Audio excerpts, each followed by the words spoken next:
Bonjour, ici Jeannick Léonard, fondatrice du Yoga des Saisons. Bienvenue à la vidéo numéro 2 de ma toute nouvelle série vidéo « Comment avoir plus de temps pour soi et pour les projets qui nous tiennent à cœur ». Dans cette vidéo, je vais vous montrer comment choisir les meilleures pratiques pour ce que vous avez besoin, avec le peu de temps que vous avez. Mais encore plus important, je vais vous montrer comment on peut être plus présente, plus patiente et apprécier davantage les moments précieux passés avec les êtres qui vous sont chers quand on suit le plan du yoga des saisons. Donc, si tu es une maman débordée et que tu as de la difficulté à te ressourcer au quotidien, ou que tu es une entrepreneur et que tu n'as pas assez de temps à consacrer à ton bien-être et aux projets qui te tiennent à cœur, vous découvrirez pourquoi les femmes débordées comme vous et moi peuvent réussir à se consacrer du temps chaque jour et pourquoi c'est primordial que vous mettez toute votre attention sur ça maintenant.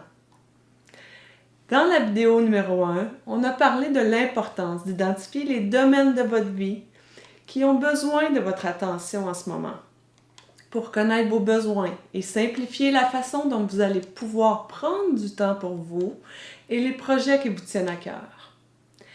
J'ai parlé à quel point cet exercice a un impact immédiat pour vous aider à voir clair sur vos besoins et connaître où vous souhaitez aller. Donc, si vous n'avez pas encore vu la première vidéo, retournez en arrière et regardez-la maintenant et puis revenez à cette vidéo après. Aujourd'hui, je vais continuer à élaborer sur ce qu'on a discuté en partageant la chose primordiale que vous devez maîtriser si vous souhaitez reprendre le contrôle de votre temps. C'est une toute nouvelle façon de voir votre relation avec le temps, pour maximiser la satisfaction qu'on a lorsqu'on met la tête sur l'oreiller le soir. Et comment, avec cette pratique, vous arrêterez d'être stressé et frustré de toujours courir après le temps. Alors, je vous invite à être très attentive. Je vais aussi partager les mots-clés pour chacune des saisons. Quand vous connaissez comment ça transforme les choix que vous faites au quotidien, vous n'avez plus à vous soucier du manque de temps. L'objectif est de vous libérer de cet état chronique qu'on a de ne jamais avoir assez de temps pour soi et de vous engager sur la voie où on devient plus calme et ressourcé et qu'on prend le temps pour les choses qu'on souhaite réaliser et ce qui nous tient à cœur. On a beaucoup à voir aujourd'hui, alors assurez-vous d'avoir un papier et un crayon, prêt à prendre des notes. À chaque fois que vous souhaitez reprendre le contrôle sur votre horaire et avoir plus de temps pour vous, c'est inévitable de rencontrer des obstacles. Peut-être que ça vous est déjà arrivé avant. Comme par exemple, vous commencez l'année avec la résolution de perdre du poids et après 3 ou 4 semaines, la vie fait que vous avez des imprévus et vous laissez tomber le nouveau régime. Ou bien vous avez la ferme intention de vous remettre en forme et vous commencez un nouveau programme pour vous rendre compte quelques semaines plus tard que ça vous prend beaucoup de temps et que c'est beaucoup plus long que vous pensez pour obtenir les résultats souhaités. Et vous vous découragez. Ou bien, depuis longtemps, vous aimeriez essayer la méditation pour gérer votre stress. Et finalement, vous vous décidez de prendre 5 à 10 minutes chaque matin. Puis après quelques jours, vous trouvez que c'est répétitif et vous avez de la difficulté à penser à rien. Votre petit hamster n'arrête pas 2 secondes. Vous laissez donc tomber en pensant que la méditation n'est pas pour vous. Voici ce que je suis convaincue est vrai pour tout le monde. Si ça vous est déjà arrivé, vous êtes parfaitement normal. Par contre, si vous laissez ces expériences vous convaincre que c'est comme ça et qu'on ne peut rien y faire, vous ne réussirez jamais à avoir plus de temps pour vous et les projets qui vous tiennent à cœur.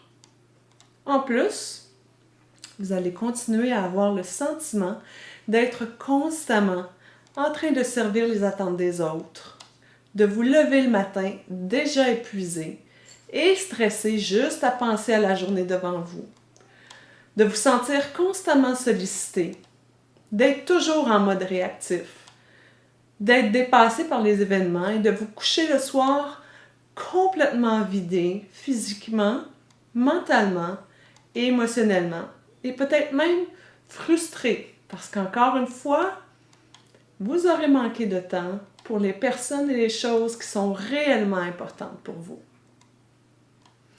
C'est pourquoi dans cette vidéo, je vais expliquer les étapes du plan du yoga des saisons. Et on va voir de façon pratique comment on peut changer notre perspective, ce qui évitera d'être frustré de ne jamais avoir assez de temps pour soi. Par contre, avant d'aller plus loin, je dois vous aviser à propos d'un point qui est souvent exclu quand on commence à mettre en pratique ce nouveau plan. Ça va sembler un peu contre-intuitif et peut-être même aller à l'encontre de tout ce qui est enseigné par les experts en coaching de vie présentement. Pour avoir conçu des centaines de programmes personnalisés pour mes élèves qui avaient tous des besoins différents, qui changeaient saison après saison, j'ai constaté que ceux qui transformaient leur quotidien pour le mieux n'étaient pas nécessairement ceux qui passaient plus de temps sur leur nouveau programme. En fait, à travers mes nombreux voyages en Californie à étudier cette nouvelle approche au yoga et l'Ayurveda, j'ai découvert 6 avenues possibles pour la réussite de ce plan. Et selon vous, serait-il bénéfique de connaître ces avenues? Eh bien, elles ne sont pas basées sur la façon dont vous allez organiser votre horaire, mais plutôt sur votre approche générale par rapport à vos besoins et vos choix. Alors allons-y, cliquez sur pause sur la vidéo, ensuite téléchargez le fichier PDF juste au bas et revenez ici. On a la possibilité et les choix infinis à ce qu'on peut faire aujourd'hui et c'est en prenant du temps pour vous chaque jour que vous allez avoir plus de temps à consacrer à ce qui vous tient à cœur. Par contre, on a souvent la mauvaise habitude de prendre trop de défis en même temps. Par exemple, si vous aimeriez perdre un peu de poids en ce moment, mais que vous êtes en arrêt de travail pour cause de surmenage, il est impératif que vous mettiez votre attention et votre énergie pour devenir mieux émotionnellement et vous reposer physiquement. Ce plan pourrait durer 3 mois, 6 mois, 1 an, que vous allez modifier légèrement selon les saisons, mais votre seul objectif est d'être mieux et d'accepter que votre corps n'est pas exactement comme vous aimeriez qu'il soit en ce moment. Il y a un temps pour chaque chose. Les 6 avenues du yoga des saisons sont là pour vous aider à chaque cycle de votre vie. C'est une approche au bien-être qui va au-delà de notre perception, souvent très compartimentée de nos besoins dans chacun des domaines de notre vie. C'est comme surfer les vagues. La mer continue à envoyer de nouvelles vagues. Chaque vague est différente. Et nous aussi, on est différentes à chaque nouvelle vague. Alors, allons-y pour les 6 avenues. La première avenue est celle qu'on appelle harmonie. Elle est conçue pour nous aider à guérir les extrêmes, les déséquilibres. Elle est idéale pour celles qui ont des vies bien remplies et qui trouvent souvent difficile de vivre pleinement chaque instant.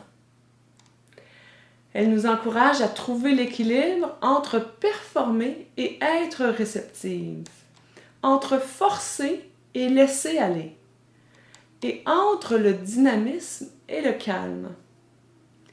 Par exemple, on va mettre l'accent sur une pratique de yoga ou un entraînement plus dynamique, tout en équilibrant avec des moments pour se revitaliser. La deuxième avenue est appelée dynamique et elle permet à celles qui ont besoin d'un défi de sortir de leur zone de confort pour s'initier au mouvement, avec plus d'intensité et pour vivre pleinement.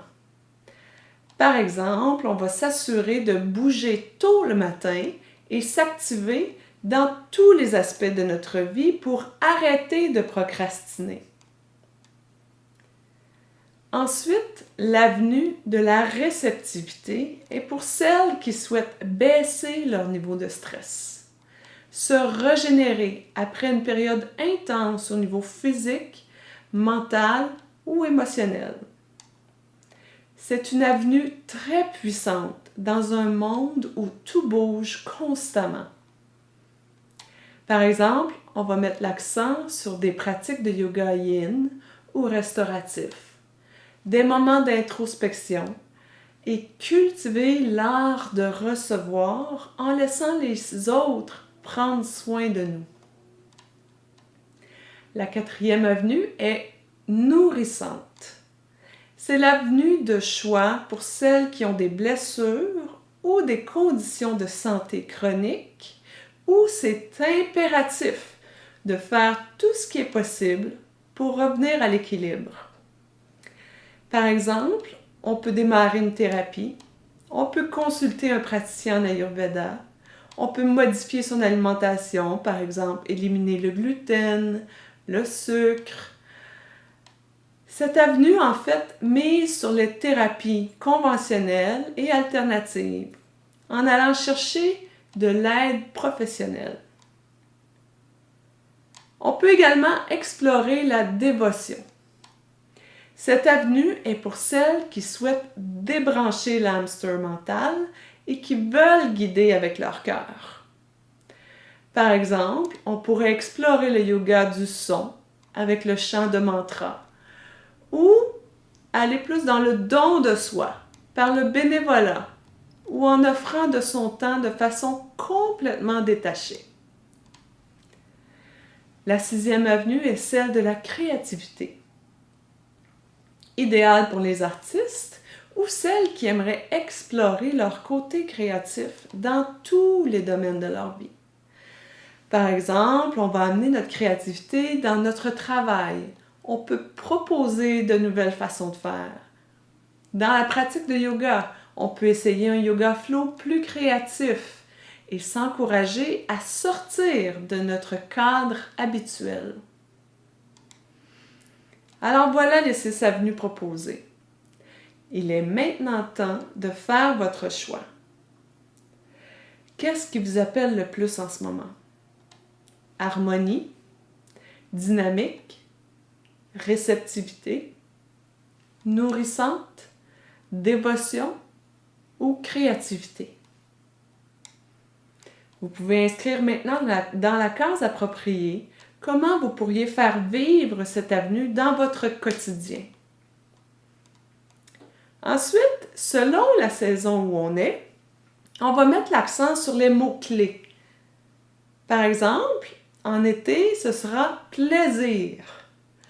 Tout ce qu'on va aborder dans chacun des domaines de notre vie, on va s'assurer qu'on a du plaisir à le faire et on va essayer d'avoir plus de temps pour s'amuser et rire.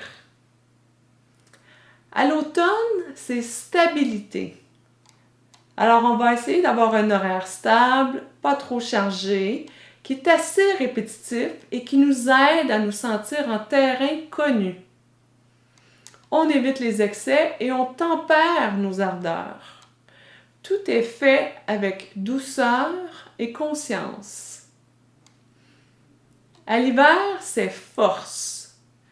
Que ce soit la force intérieure, la force physique ou bâtir son immunité, cette force, on va la chercher dans la persévérance, la confiance en soi et la détermination. Et au printemps, c'est dynamique. On en profite pour amener de la nouveauté dans notre vie, on bouge, on augmente l'intensité et on s'active dans tous nos projets. Alors, vous pensez peut-être que c'est compliqué de savoir quoi faire exactement quand notre choix est fait? Eh bien, avec le yoga des saisons, on met l'accent sur la simplicité. On va pratiquer seulement 3 à 4 postures de yoga avec un 5 minutes de méditation et simplifier les choix qu'on fait pour qu'ils soient en lien avec l'avenue qu'on choisit. On imprègne notre intention dans tous les domaines de notre vie. Peut-être que vous vous dites que vous n'avez aucune expérience en yoga ou encore moins en méditation et que vous ne savez pas vraiment comment aborder ce plan. Eh bien, quand on connaît nos propres besoins à la base, ce qu'on a fait durant la première vidéo, qu'ensuite on choisit l'avenue qui est adaptée pour nous en ce moment avec le mot-clé de la saison, eh bien, on sait ce qu'on a besoin. Il ne nous reste qu'à prendre action. Et puis, vous pensez peut-être que ça prend du temps pour planifier tout ça. Eh bien, la majorité de mes élèves sont des gens comme vous et moi, qui sont débordés, qui n'ont presque pas d'expérience dans ce domaine et avec moins de 15 minutes par jour, ils ont transformé leur expérience. Le but n'est pas de consacrer des heures et des heures à ce plan, mais plutôt d'intégrer l'approche dans son quotidien graduellement. Alors vous pensez peut-être, oui, mais quelle posture je dois faire si j'ai mal au dos? Eh bien, dans le plan du yoga de saison, j'ai créé des fiches spécifiques pour les défis quotidiens les plus populaires, comme par exemple les maux de dos, le stress et l'insomnie. Quand mes filles étaient plus petites, je me réveillais au moindre petit bruit et dès que je me réveillais, j'avais vraiment du mal à me rendormir. J'étais toujours sur le qui-vive, toujours prête à réagir, j'avais vraiment beaucoup de mal à décrocher et me reposer. Et ça a duré en fait quelques années parce que j'ai dû tranquillement réapprendre à relaxer. J'ai introduit l'Ayurveda à mon quotidien en mettant l'accent sur mon énergie et mon besoin de sommeil. Avec l'Ayurveda, cette science de la vie qui offre un éventail extraordinaire de ressources, j'ai graduellement retrouvé le sommeil. Je n'avais jamais eu de problème de sommeil avant, je dormais à point fermé mes 8 heures par nuit.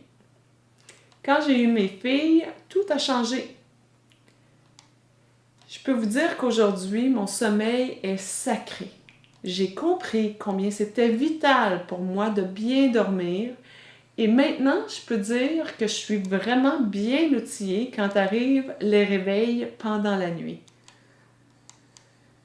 Avant de terminer aujourd'hui, je vous ai dit que je vous partagerai comment on peut être plus présente, plus patiente et apprécier davantage les moments précieux passés avec les êtres qui vous sont chers.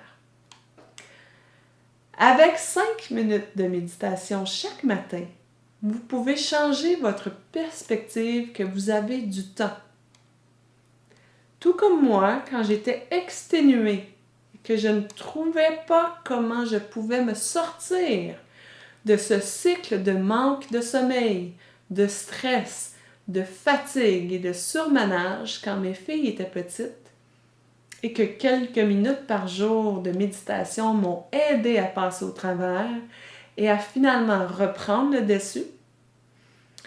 Ces quelques minutes par jour transformaient mon rapport avec le temps. C'est comme si le temps s'arrêtait et que je me permettais à ce moment-là de vivre le moment présent, sans stresser sur les tâches à faire et sans remords sur ce qui n'avait pas été fait. Juste de cultiver le moment présent quelques minutes par jour m'a suffi à garder une perspective positive face à ma situation. Avant de se quitter, j'aimerais que vous puissiez laisser un commentaire juste en dessous de la vidéo et me dire quelle avenue vous avez choisie et comment cette voie pourrait vous aider à reprendre le contrôle sur votre vie et le temps que vous vous consacrez à vous-même. Essayez de voir le résultat et l'impact que cela aura sur votre vie et vos proches. Alors, laissez-moi savoir juste dans les commentaires ici.